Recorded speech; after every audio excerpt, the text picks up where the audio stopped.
కరువు, వలస కరువు, ఇలా భయంకరమైన కరువులు గత 10 ఏళ్ల చరిత్రలోనే 25 కరువులు వచ్చాయంటే నమ్మలేని భయంకర నిజం ఇది.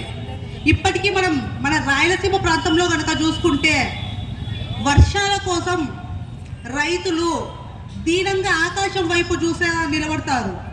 అలాగే మన ఇంట్లో మహిళలు తాగునీరు కోసం బిందెలు పట్టుకొని మండుటెండలో కిలోమీటర్ల దూరం వెళ్ళి తాగునీరు తెచ్చుకునే పరిస్థితి ఇప్పటికీ మన రాయలసీమ అనంతపురం జిల్లాలో కనిపిస్తానే ఉంటుంది.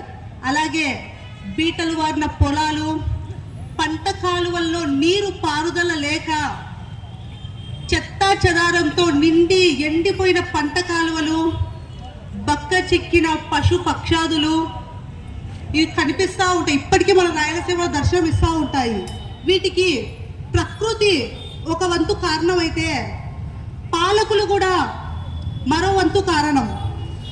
ఎందుకంటే గతంలో నైజాం నవాబుల పాలనలో ఈ రాయలసీమ ఉన్నప్పుడు మరాఠా సామ్రాజ్యం వాళ్ళు నైజాం నవాబులపైకి దండెత్తి వస్తారనే భయంతో బ్రిటిషు పాలకులను మీరు మాకు రక్షణ కల్పించండి, మా ఇక్కడ ఒక కొంత ప్రాంతాన్ని మీకు దత్తత ఇస్తామనేసి మన ప్రాంతానికి వాళ్ళు దత్తత ఇచ్చినప్పటి నుంచి దీనికి దత్త వండడం అనే పేరు వచ్చింది. అప్పటి నుంచి పాలకుల వంచనతో మొదలు పెడితే మద్రాసు రాష్ట్రం నుండి ఆంధ్ర రాష్ట్రం విడిపోయినప్పటి నుంచి నిన్న మొన్న జరిగిన సమైక్యాంధ్ర ఉద్యమం వరకు కోస్తా పెట్టుబడి భూస్వామ్య పాలకుల వంచనలో మన రాయలసీమ పాలకులు మోసపోతా ఉన్నారు అనేది నమ్మలేని నిజం. మన రాయలసీమలో అపారమైన ఖనిజ సంపద ఉంది. బైరైటిస్, బొగ్గు గనులు, నాపరాళ్ళ గనులు, బంగారు. ఇప్పటికీ వర్షాలు పడితే కొంతమంది తండోపతండాలుగా వెళ్తూ ఉంటారు కొన్ని ప్రాంతాలకు, ఆ వజ్రాలు దొరుకుతాయి అనేసి ఇప్పటికీ మన రాయలసీమలో వెళ్తూ ఉంటారు. అంతటి గొప్ప రాయలసీమ. అలాగే పర్యాటకానికి కూడా నిలువైన రాయలసీమ. గండికోట, సిద్ధవటం కోట, ఆధ్యాత్మిక క్షేత్రాలు, తిరుమల, శ్రీశైలం, బ్రహ్మంగారి మఠం, యాగంటి, ఇలా అద్భుతమైన పర్యాటకానికి నెలవైన మన రాయలసీమ, ఖనిజ నిక్షేపాలకు నెలవైన మన రాయలసీమ. అలాగే అటవీ సంపద, అపారమైన చెట్లు, ఎక్కడా లేని ఎర్రచందనం చెట్లు మన రాయలసీమలో నెలవు. ఇంతటి ఖనిజ సంపద ఉన్న మన రాయలసీమ ఇప్పటికీ దుర్భిక్ష పరిస్థితులలోనే ఉంది. దీనికి కారణం మన పాలకుల నిర్లక్ష్య వైఖరే. మనల్ని 2వ శ్రేణి పౌరులుగా చూసే వారి నిర్లక్ష్య వైఖరి దీనికి ప్రధాన కారణం. ఎందుకంటే రాయలసీమలో గతంలో శ్రీబాగ్ ఒడంబడిక వినే ఉంటారు. శ్రీబాగ్ ఒడంబడిక పెద్దలు కుదుర్చుకున్న ఒక ఒప్పందం. కోస్తా ప్రాంతంలో రాజధాని ఉంటే మన రాయలసీమ ప్రాంతంలో హైకోర్టు ఉండాలి, లేదా మన రాయలసీమ ప్రాంతంలో రాజధాని ఉంటే కోస్తా ప్రాంతంలో రాజధాని ఉంటే మన రాయలసీమలో హైకోర్టు ఉండాలి అని ఒక ప్రతిపాదన చేసుకున్నారు. అలాగే నీటి పారుదల విషయాల్లో, నీటి ప్రాజెక్టుల విషయాల్లో మన రాయలసీమ ప్రాంత వాసులకే మొదటి ప్రాధాన్యత ఇవ్వాలి. అలాగే రాయలసీమలోని విద్యార్థులకు ఆంధ్ర ప్రాంతంలోని ఏ విశ్వవిద్యాలయం అయినా చేరేందుకు ప్రత్యేక ప్రవేశ అనుమతులు ఇవ్వాలి అనేది ఒక ఒప్పందం చేర్చుకున్నారు. ఇప్పటికీ ఆ ఒప్పందం అమలు కాకపోవడం ఒక దురదృష్టకరం. గత ప్రభుత్వంలో జగన్మోహన్ రెడ్డి 3 రాజధానుల పేరుతో కర్నూలులో న్యాయ రాజధాని పెడతామని చెప్పినారు.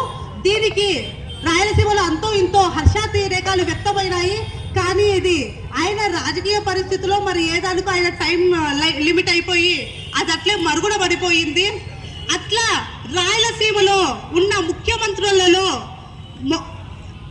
ఇప్పటికీ ఆంధ్రప్రదేశ్లో ఉన్న ముఖ్యమంత్రుల్లో మోస్ట్లీ రాయలసీమకు చెందిన వారే ముఖ్యమంత్రులు కావడం గమనార్హం. గత వైసీపీకి మన రాయలసీమకు చెందినవాడు మన రాయలసీమకు ఎంతో కొంత చేస్తాడు అనేసి 52 ఎమ్మెల్యే స్థానాలకు 49 ఎమ్మెల్యే స్థానాలు, అలాగే 25 ఎంపీ స్థానాలకు 25 ఎంపీ స్థానాలు ఇచ్చి గెలిపించుకున్నాము.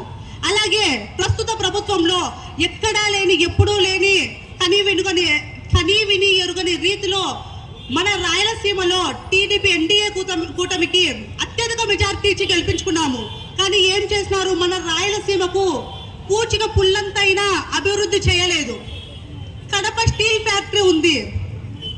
ఎప్పటికీ అంటే చరిత్రలో మనం ఎప్పుడు వినింటాం, ఒకే స్టీల్ ఫ్యాక్టరీకి 4 నుండి 5 సార్లు శంకుస్థాపన చేసిన చరిత్ర మన పాలకులది. చంద్రబాబు నాయుడు గద్దె దిగే 6 నెలల ముందు ఒకసారి శంకుస్థాపన చేసినారు.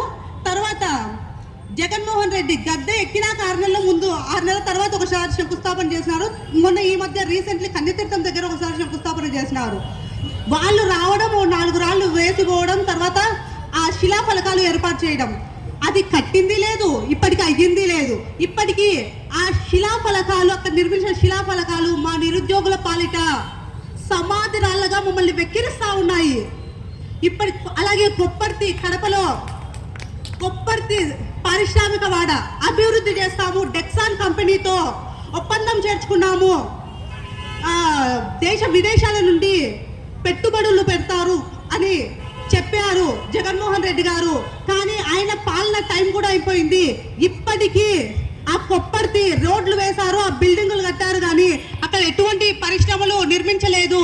అదే ఇప్పుడు కడప స్టీల్ ఫ్యాక్టరీ నిర్మిస్తే దాదాపు ప్రత్యక్షంగా పరోక్షంగా 20,000 మందికి ఉద్యోగాలు మన రాయలసీమ ప్రాంతంలో వస్తాయి. అలాగే కొప్పర్తి పారిశ్రామిక వాడను అభివృద్ధి చేస్తే అక్కడ పరిసర ప్రాంతాల్లో 5 నుండి 10,000 మందికి ఉద్యోగాలు వస్తాయి.